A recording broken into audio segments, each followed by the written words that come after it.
नमस्कार, स्वागत है आपका न्यूज 80 पर। मैं हूं आपके साथ राहुल राणा।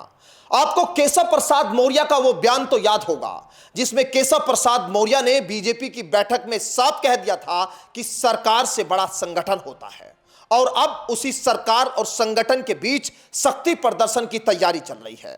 आखिर क्या हो रहा है उत्तर प्रदेश में, और जिस तरह से खबर आ रही है कि उत्तर प्रदेश में अब कुछ सियासी भूचाल आने वाला है, आखिर क्या वो सियासी भूचाल आने वाला है?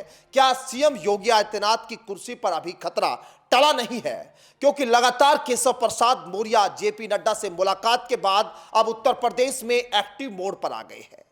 तमाम बीजेपी के सहयोगी दल केशव प्रसाद मौर्य के यहां हाजिरी लगाते हुए दिखाई दे रहे हैं और अब यह कहा जाने लगा है उत्तर प्रदेश की सियासत में कि संगठन और सरकार के बीच शक्ति प्रदर्शन की तैयारी है।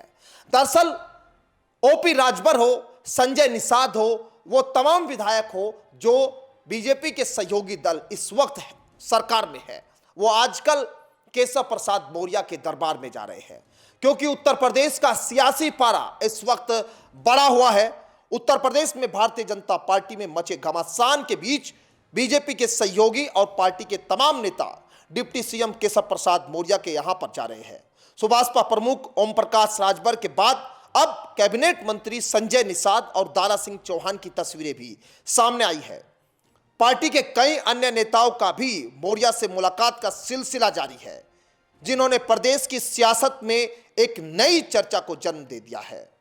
केशव प्रसाद मौर्य लगातार पार्टी के सहयोगी दलों और मंत्रियों से जिस तरह से मुलाकात कर रहे हैं, उसे महज औपचारिक मुलाकात नहीं माना जा सकता, क्योंकि ये औपचारिक मुलाकात इसलिए भी नहीं कही जाएगी क्योंकि इस मुलाकात के पीछे सियासी एजेंडा फंसा हुआ है। इस सियासी एजेंडे में आखिर उत्तर प्रदेश की सियासत में किस तरह की हलचल है, आज दरअसल इसी रिपोर्ट में इसी पर हम चर्चा कर रहे हैं। संजय निषाद और दारा सिंह चौहान से मुलाकात यहां पर हुई और ओम प्रकाश राजभर के जैसे ही मुलाकात केशव प्रसाद मौर्य से हुई, उसी के बाद संजय निषाद की मुलाकात हुई। हालांकि मौर्य ने इसे शिष्टाचार भेंट बताया, लेकिन जिस तरह से संजय निषाद ने बुलडोजर को लेकर खुलकर बयान दिया था, उसके बाद ये सब इतना सामान्य नहीं हो सकता।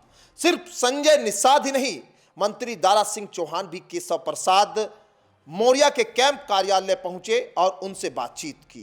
केशव प्रसाद मौर्य के साथ कालिदास मार्ग स्थित कैंप कार्यालय में एक के बाद एक कई बड़े नेताओं के जाने का सिलसिला जारी रहा है, जिनकी तस्वीरें भी अब सामने आ रही है।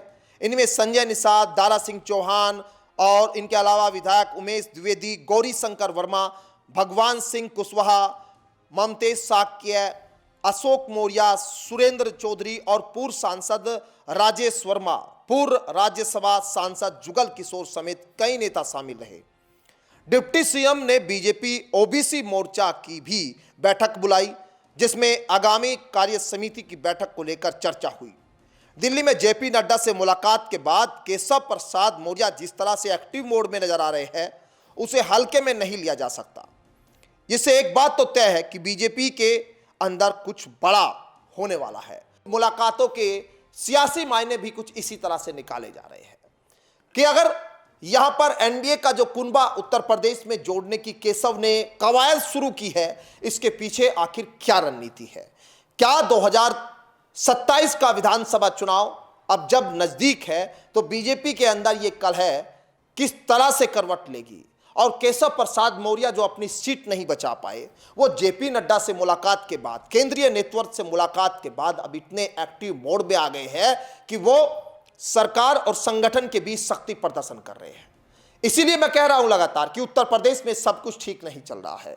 उत्तर प्रदेश में इस वक्त जो है दो खेमे काम कर रहे हैं, केशव प्रसाद मौर्य और सीएम योगी आदित्यनाथ का।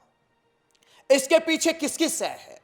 चाणक्य का क्या इसमें रोल है? यह भी अपने आप में एक बड़ा सवाल है। लेकिन इस बीच एक खबर आ रही है कि अब इस पूरे सियासी घमासान को खत्म करने के लिए यहां बीजेपी के आला कमान, खुद प्रधानमंत्री मोदी और खुद यहां अमित शाह सीएम योगी आदित्यनाथ से मुलाकात कर सकते हैं। लेकिन इस बीच जो प्रेशर पॉलिटिक्स जो हो रही है, उसने कहीं ना कहीं सियासी खेल खराब कर दिया उत्तर प्रदेश का। और यही सवाल भी उठ रहा है कि आखिर जो केशव प्रसाद मौर्य है वो यहां पर इस तालमेल को किस तरह से यहां बनाएंगे और क्या एनडीए के शक्ति प्रदर्शन से यहां सीएम योगी आदित्यनाथ को कोई नुकसान होने जा रहा है, क्या कुर्सी पर कोई आंच आने जा रही है, क्या उत्तर प्रदेश की कुर्सी अब डगमगाने जा रही है, सीएम योगी आदित्यनाथ अब इस कुर्सी पर आने वाले दिनों में नहीं नजर आएंगे। ये वो तमाम सवाल जो सियासी गलियारों में चाहे विपक्ष हो या पक्ष के लोग हो या भारतीय जनता पार्टी के नेता ही क्यों ना हो, वो भी अब इस सवाल को कहीं ना कहीं सुनने और सुनाने में लगे हैं कि आखिर उत्तर प्रदेश में ये केशव प्रसाद मौर्य वर्सेस सीएम योगी आदित्यनाथ की लड़ाई है या फिर ये केंद्र से आई हुई एक चिंगारी है। क्योंकि इसके पीछे सीधे तौर पर चाणक्य का नाम आ रहा है, जो चाणक्य की भूमिका में जिनको हमेशा बीजेपी में माना जाता रहा है। क्योंकि यहां पर प्रधानमंत्री पद को लेकर भी अब चर्चा इस बात को लेकर हो रही है कि अगर प्रधानमंत्री मोदी नहीं होंगे तो अगला प्रधानमंत्री कौन होगा, उसी के लिए ये पिच तैयार यहां बताई जा रही है कि अभी से तैयार होने लगी। क्योंकि सीएम योगी आदित्यनाथ का जो हिंदुत्व का चेहरा है, जो अब तक उनके लिए उनको ऊंचाइयों तक पहुंचाता रहा, कहीं ना कहीं ये चेहरा अब उनके लिए ही मुसीबत बनता हुआ भारतीय जनता पार्टी में तो दिखाई दे रहा है।